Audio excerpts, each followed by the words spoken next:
Coach, if you want to go ahead and make an opening statement. Yeah, you bet. Go ahead and take questions. Yep. Morning. Got through the weekend. I hope you guys had a good weekend, and I know you got a lot of information from the coordinators already. But probably one of the things I know I'll get asked is about injuries, and so just hit on a couple guys probably that will come up. Cole Adams got hurt upper extremity injury, and kind of see how he goes through the week here. We rule him out, but I think probably be very limited early, and we'll see how it goes throughout the week there. But and then Pritchett played, in the game as you saw last, I think 6 plays or so, and came out good with that. Practiced towards the end of the week, Wednesday, Thursday, a little limited, more limited on Wednesday, and as the week went on, practiced. Felt okay about him being out there. Felt good about him being out there, and he came in and did a nice job. And the big thing is that he got through healthy, and that was a key there.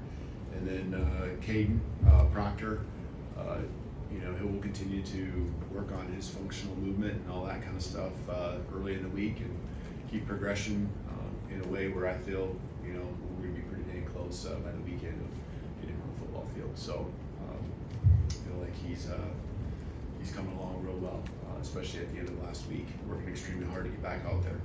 I know a lot of the things that both coordinators talked about. I think a lot of the stuff that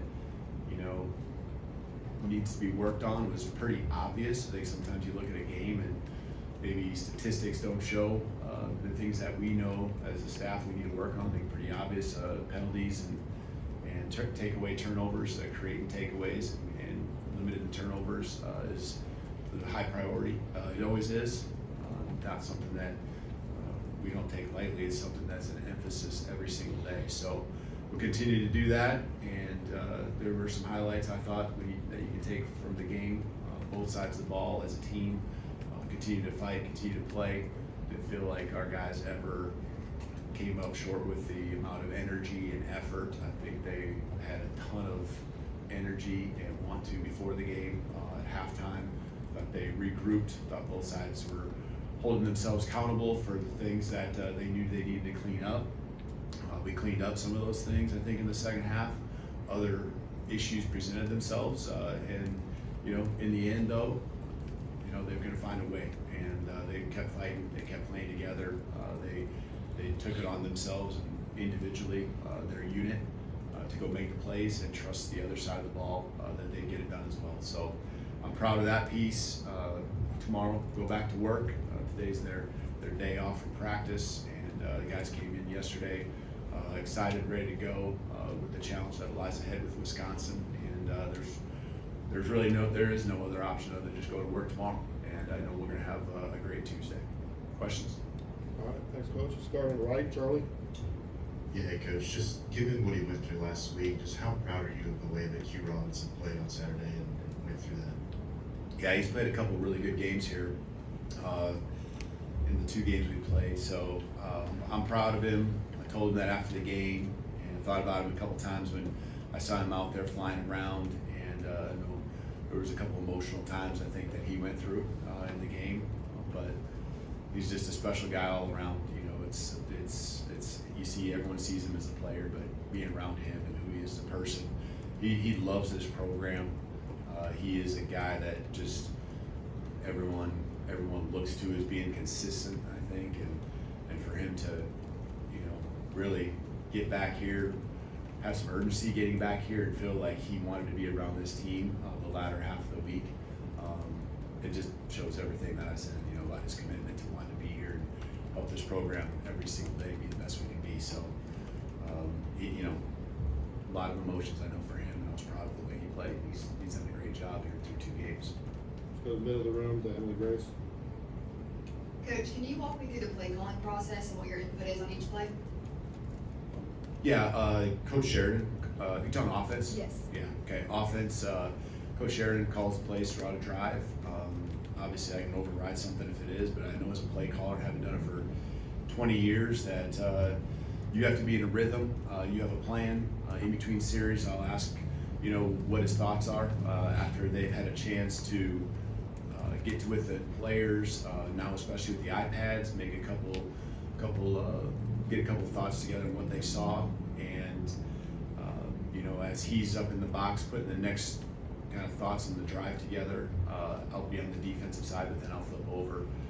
And if there's a takeaway early, sometimes we don't get that chance to talk much, but usually with TV timeouts and things like that, I get a chance to kind of see where his head's at, give some input there. I think there's always, I don't want to say things you're setting up, but I think there's, again, I use the word rhythm. I think that's the biggest way to describe it. That is really critical. And when you get too much input from too many people, you start getting out of that rhythm. And I think we've done a great job.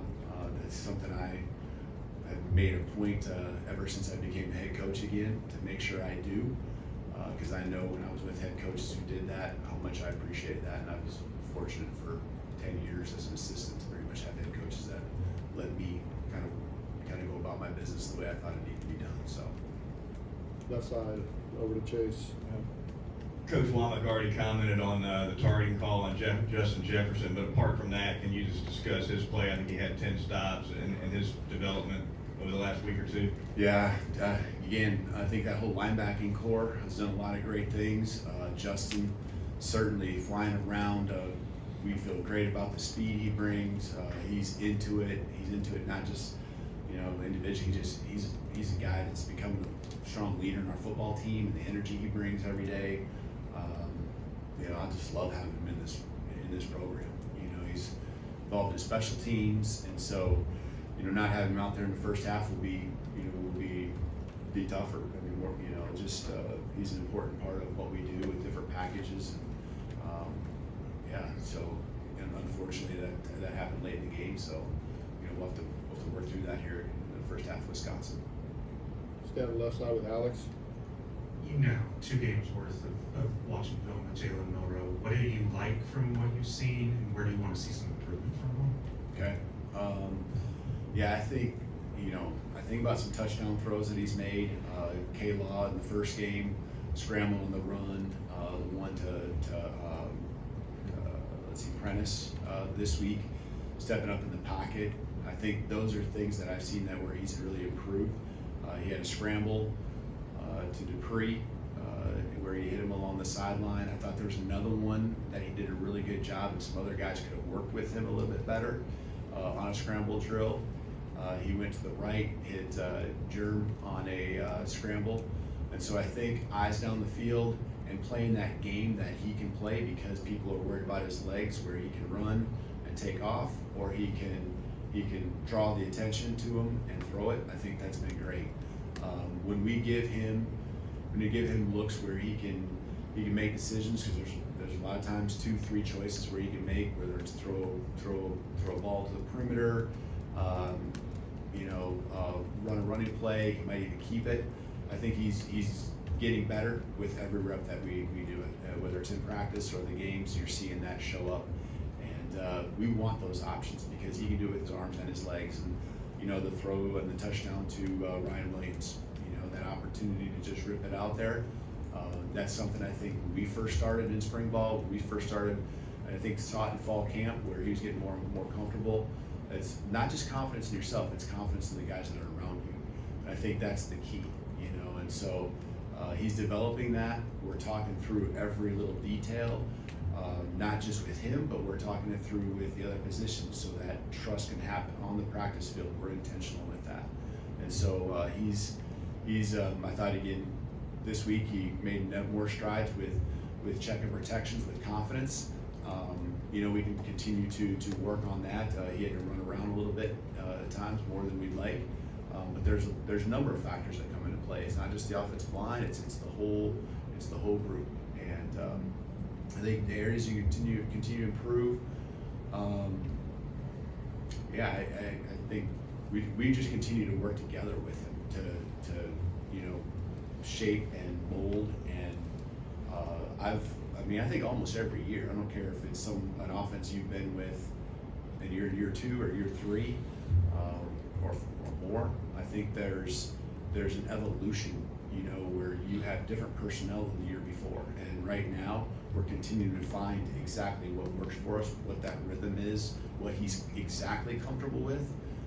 We aren't gonna run something that, I think he does a good job of talking and giving us feedback on what he likes and what he maybe is a little bit, you know, hey, let's try to hold off on that as we go through the week, and I love that. I love that, because if there's any question in any player's mind, but especially the quarterback, let's hold off on it, you know, and that's few and far between, you know, but he's done a good job of just giving us feedback on what he saw and knowing that we can work together to help, you know, get him in the spots that he really wants to be in. So I think we're making progress, great progress. Front right, Nick. Yeah, kind of follow up to that. No Simone post game where you took a second to talk to Jalen and say something to him, and obviously that's a conversation between the two of you. But what are you willing to share about what your message was to him post game? I can't even remember exactly what I said. We've talked in the locker room too. Just I don't remember the exact words. I think it was probably just a lot of like, hey, we're always learning. I think that was the general theme of what I was sharing with him. We're always learning. It's good to grind out a win in the fourth quarter. You know, just something along those lines that, you know, I think it had to do with you keep fighting for this reason. You know, you're going to find a way. You're going to break through at some point if you just keep playing the game and let the game come back to you by competing. Let's go over to Tony on the left. Back to the Jefferson play, what did you see from that play? And then secondly, just as a head coach, it seemed like Wisconsin also had a targeting play like that. What do you feel about the way that I guess, targeting gets called and the ramifications of it at this level? Yeah, I mean, the helmets hit each other, and so we'll wait to get exactly the feedback.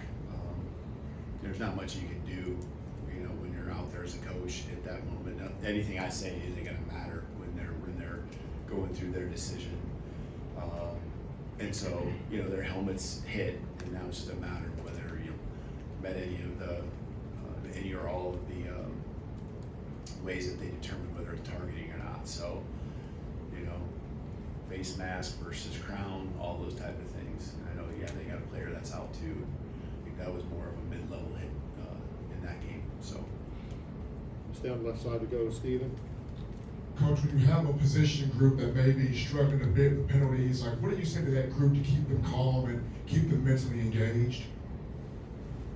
well, I think for us in that game, last weekend, we needed to adjust to how it's being called, you know, and I think that's what you try to say, hey, you know, it's getting called, right? Getting called tighter, and, you know, now we're really able to look at replays and understand, oh yeah, no, if you didn't see it in the game, when it happened live, or why it was called, you know, because sometimes it's on the other side of the field from where our bench is at. You can go back and you can see the end zone and wide shot and try to determine how tight is it called, you know, and so, you know, trying to stress that, you know, we got to do a good job keeping it right in our hands. We're inside in a lot of cases. We just kept grabbing cloth longer when they were pulling away from us just for that split second, you know, holding, getting called. And, you know, unfortunately it brought back, I don't know, this is a rough tally, but I wanted to just kind of do my own numbers. I think it was probably at least 180, 190 yards worth of offense, not counting the yards that we lost because of the penalty assessment. You know, and that's a game changer. You know, in the first half alone, I think it was probably at least 180. So we got to adjust and you know, make sure we're playing the game the way it's supposed to be played. We got time for just a couple questions left. Let's start with Cody in the middle of the room. 2 games in, just curious what your assessment of the secondary is so far. Yeah, they've done a really good job of changing it up, you know, different coverages and different game plans from week 1 to week 2. You know, we got the 2 picks to start off the season, you know, and I thought, I mean, they were 15, I think, were they 15 of 35, I think, in the game. That wasn't their strength necessarily, but we took it away from them, and really no explosives from a passing side of the ball for them, passing for them. So I really like it. I think we, you know, different guys are coming up and making tackles. Malachi did a nice job having to come up. Unfortunately, sometimes, you know, the quarterback did break contain and make some little plays with his legs, but guys were there to go get him on the ground and live to see another play. it's your last line of defense. I think we've done a good job of only giving up one touchdown so far, and so aside from pass coverage,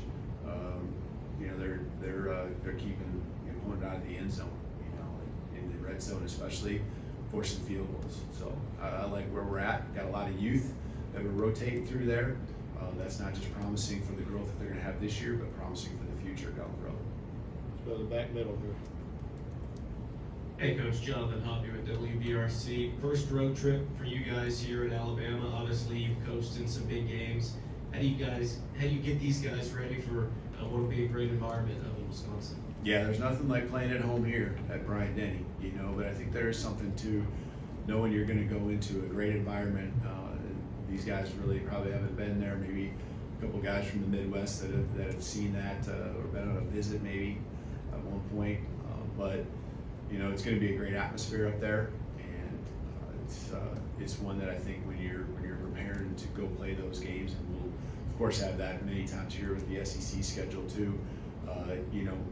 That hostile environment, taking it on and knowing that it's kind of you versus everyone there. So I think our guys are looking forward to the challenge. They're looking forward to improving on this last week and knowing that we're going to have to in order to face and get a win versus Wisconsin on Saturday. All right, let's get one last question on the left side to Jack.